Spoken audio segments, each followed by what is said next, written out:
Welcome to the NT Daily with Erin Schrimpf.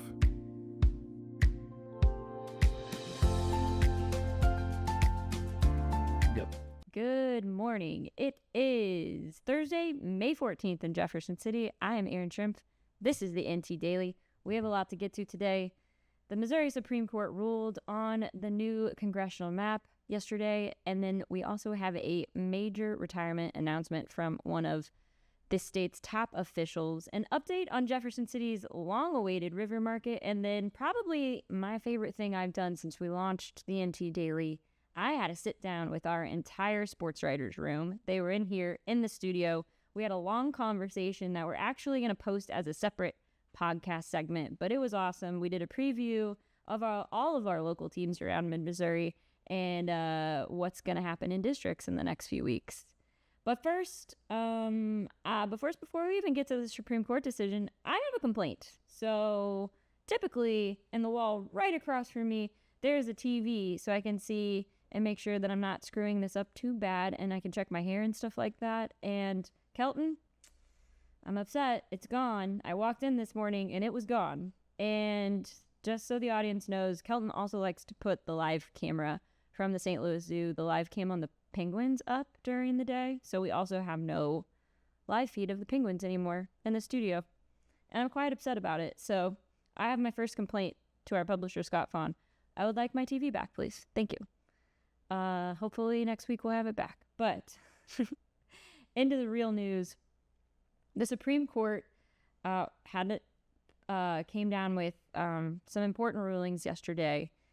Before we get into those, I want to start with a timeline on Missouri's congressional map fight that played out at the Supreme Court this week.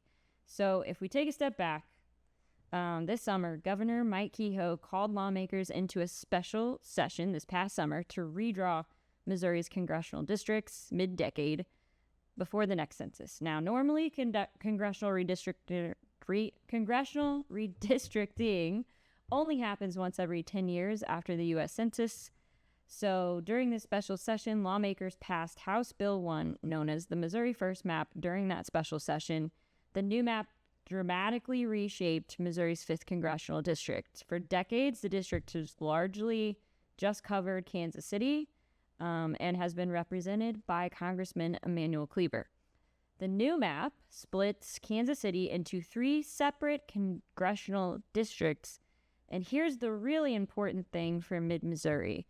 We are currently in the 3rd congressional district represented by Congressman Bob Onder. The new map moves most of central Missouri and Cole County and Jeff City into the new congressional district. So it's really important to kind of watch where this thing is headed.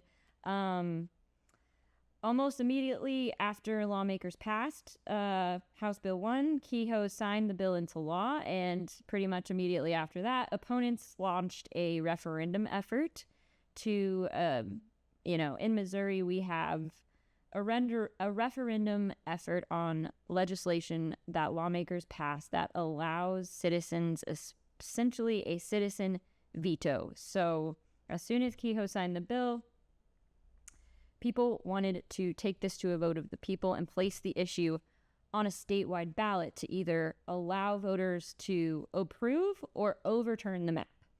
So the group behind that effort, People Not Politicians, submitted more than 300,000 signatures to the Secretary of State's office in December. However, Secretary of State Denny Hoskins has not yet certified those signatures as valid.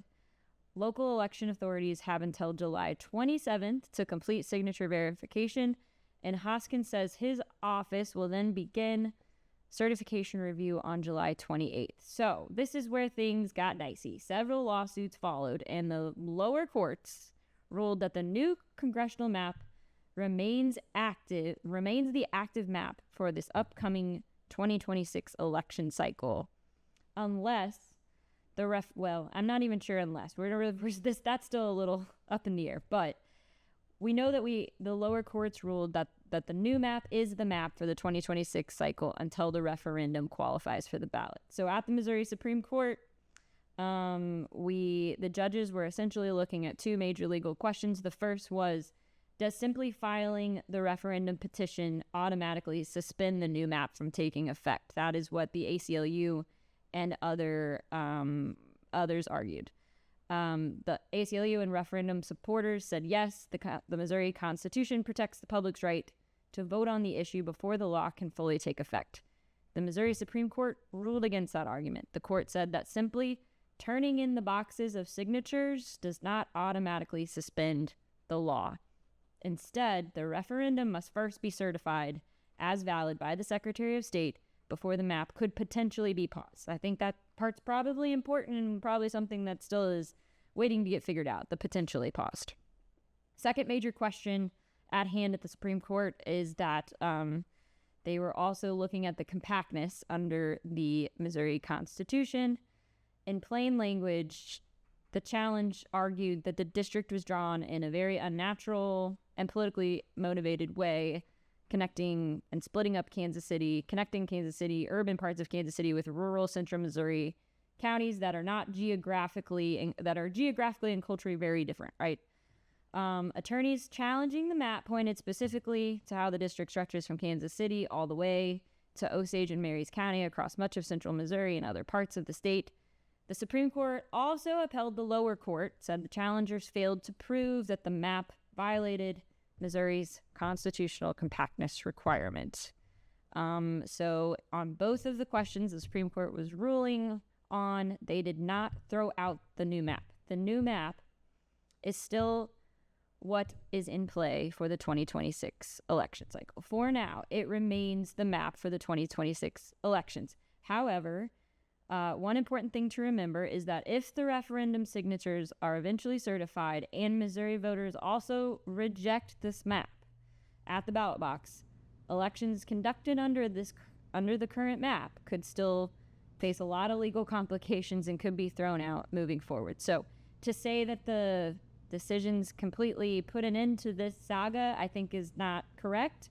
But we're going to put up a picture of the current map so you can see how Jeff City, Cole County, and much of central Missouri is moved in under this new 5th congressional district. So as of right now, because of the Supreme Court decisions yesterday, that is the map that we are going off of until we see this referendum question worked out at the Secretary of State's office and whether it will get on the ballot. And then, even after it's on the ballot, whether voters will ultimately reject it or not. So that's a lot of information, and if it was confusing, it's probably because it is really confusing. But we have more coverage of that online at newstribune.com. We'll continue to cover the issue and provide updates there. Second big thing that happened yesterday was Missouri Education Commissioner Carla Esslinger announced that she is stepping down from that position effective June 1st. The Department of Elementary and Secondary Education announced Tuesday Esslinger will retire effective June 1st. She took over in September 2024. She is a former superintendent, a former member of the General Assembly, and DESE says more information about her successor will be provided later. Just as a side note here, the governor appoints members of the Missouri State Board of Education with Senate confirmation. That board is who will lead the decision and who will hire the next commissioner of DESE. So again, important. The governor appoints the board will find the next commissioner of education. So, and then in local news, Jefferson City local news, the long-awaited River Market at the former Missouri State Penitentiary site is now expected to open by September at the latest, maybe even sooner this summer. I had Steffi Smith, our local government reporter, in here yesterday talking about a lot of city updates. We talked about this in that conversation. If you didn't catch it, please go back to yesterday's episode or that segment to find out more about it. So again, that River Market is planned for the end of North Chestnut Street and is expected to have everything you would expect a good river market to have. Food trucks, a farmer's market, fitness classes, private events. I think it's something that, the city, it's long overdue, and I think everybody's anticipating and very excited for.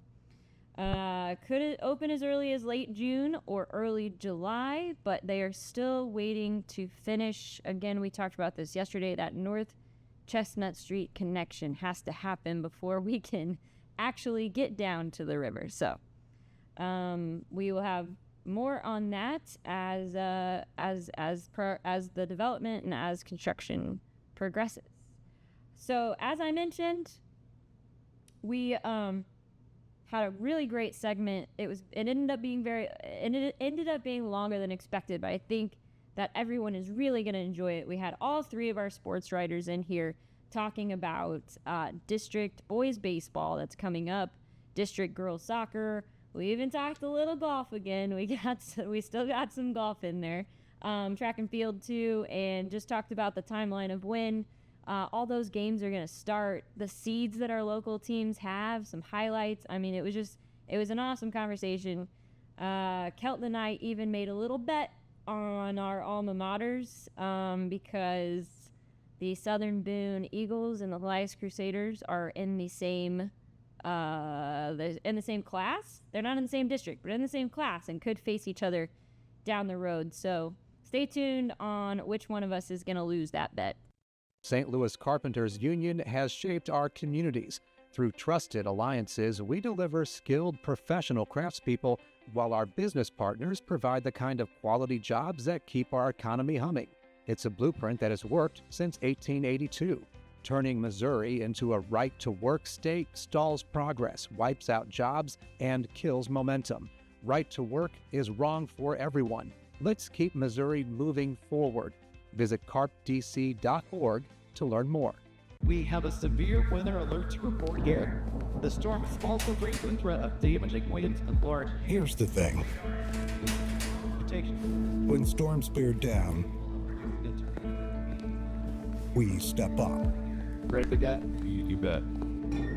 Our teams are always ready to keep your power strong. Ameren.com/power. Before we go, we're going to do a rundown and quick look at the local sports schedule for the next couple of days. But first, I want to give a reminder and a shout out to one of our sponsors of the NT Daily, our friends at South Bank Gift Company in downtown Jefferson City. If you are headed off to high school, 8th grade, college graduations over the next few weeks, remember our friends at South Bank can help you find the perfect gift for those graduations. Go see them in downtown Jefferson City. We really appreciate them. Tonight, Thursday, May 14th, Capital City Baseball hosts Waynesville at 4:30.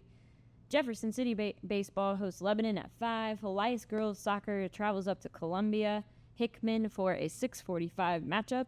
And then on Friday, Blair Oaks Baseball starts their district schedule.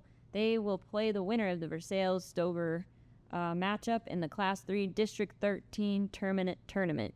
That game is set for 4 p.m.